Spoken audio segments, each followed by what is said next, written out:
Hello everyone, welcome to our channel जिसका नाम है स्ट्रॉन्ग भद्रास। और मैं आपका अजीज दोस्त आप लोग के लिए एक महान योद्धा के बारे में बताने जा रहा हूं जिन्हें इतिहास के पन्नों में भुला दिया गया है। और उनका नाम है असम का वीर योद्धा लाचित बरफुकन। 1526 में भारत में आए मुगलों ने करीब करीब पूरे भारत को एक छत्र राज किया। लेकिन भारत के कुछ इलाके ऐसे भी थे जहां मुगल बार बार कोशिश करने के बावजूद अपना राज्य स्थापित नहीं कर सके। ऐसा ही एक राज्य था असम, जिसमें सैकड़ों सालों तक अहोम वंश का शासन रहा। इस दौरान कई बार कोशिश की, लेकिन लाचित बरफुकन जैसे योद्धा के चलते मुगल असम पर कभी भी कब्जा नहीं कर सके। तो आइए जानते हैं असम के इस महान योद्धा के बारे में, जिसने शक्तिशाली मुगलों से टक्कर लेने का फैसला किया और न सिर्फ टक्कर लिया बल्कि उन्हें हराया भी। लाचित बरफुकन के बारे में जानने से पहले हमें अहोम राजवंश के बारे में जानना जरूरी है। बता दें कि अहोम राजवंश असम में करीब 600 सालों तक राज्य किया। इस राजवंश की स्थापना 1228 ईस्वी में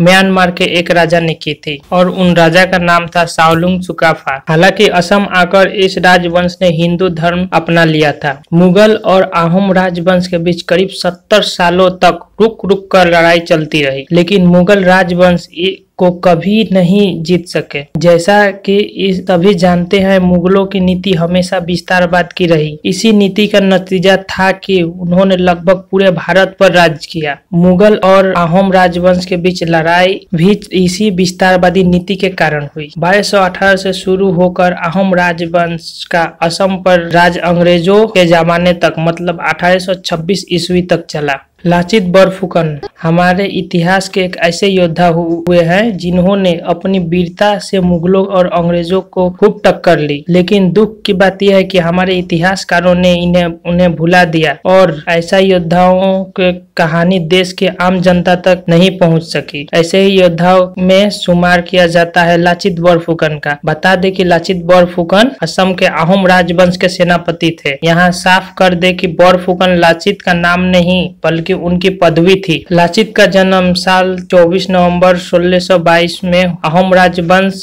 के एक बड़े अधिकारी के घर में हुआ। बचपन से ही काफी बहादुर और समझदार थे। जल्द ही अहोम राजवंश की सेना के सेनापति यानी बरफुकन बन गए। लाचित ने सेना के सेनापति रहते ही अहोम सेना को काफी ताकतवर बनाया, जिसका मतलब उन्होंने मुगलों के खिलाफ लड़ाई में मिला। इतिहासकारों का कहना है कि 1662 में मुगल सेना ने गुवाहाटी पर कब्जा कर लिया था, जिसके बाद अगले 5 सालों तक गुवाहाटी मुगलों के पास रहा। लेकिन 1667 में गुवाहाटी एक बार फिर अहोम राजाओं के कब्जा हो गया। इस लड़ाई के नायक रहे लाचित बरफुकन। उन्होंने बड़ी चतुराई और वीरता से मुगलों को गुवाहाटी से खदेड़ दिया। इसके बाद लाचित बरफुकन के नेतृत्व में ऐतिहासिक सरायघाट की लड़ाई हुई, जिसे मुगल को बार बार फिर मुंह की खानी पड़ी। 1667 में अहोम राजाओं से मिली करारी हार के बाद मुगल बुरी तरह तिलमिला गए, जिसके कुछ समय बाद ही मुगल शासक औरंगजेब ने राजपूत राजा राम सिंह के नेतृत्व में विशाल मुगल सेना का अहोम राजवंश पर जीत के लिए रवाना कर दिया गया। 1669-70 में मुगल सेना और अहोम राजाओं के बीच कई लड़ाइयां लड़ी गई, जिनका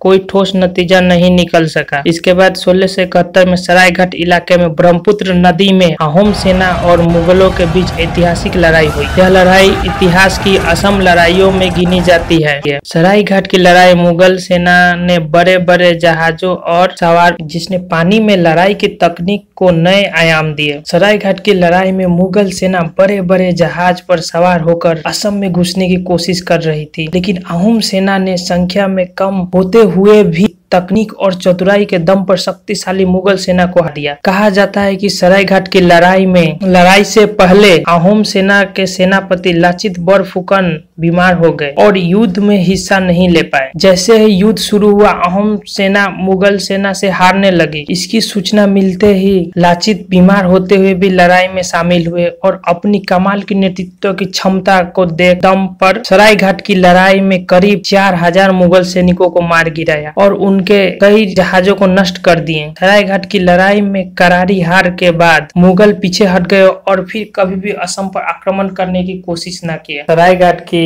लड़ाई के कुछ समय बाद ही लाचित की बीमारी से मौत हो गई, लेकिन यह वीर योद्धा इतिहास में सदा के लिए अमर हो गया। असम में आज भी लाचित बरफुकन का नाम बड़े ही सम्मान से लिया जाता है और हर साल लाचित जन्म दिवस 24 नवंबर पर असम में लाचित दिवस मनाया जाता है। तो आज की टॉपिक यहीं पे खत्म करते हैं और अधिक पाने के लिए आप हमारे वीडियो को लाइक करें, हमारे चैनल को सब्सक्राइब करें और नोटिफिकेशन पाने के लिए बेल आइकन को दबाएं। धन्यवाद।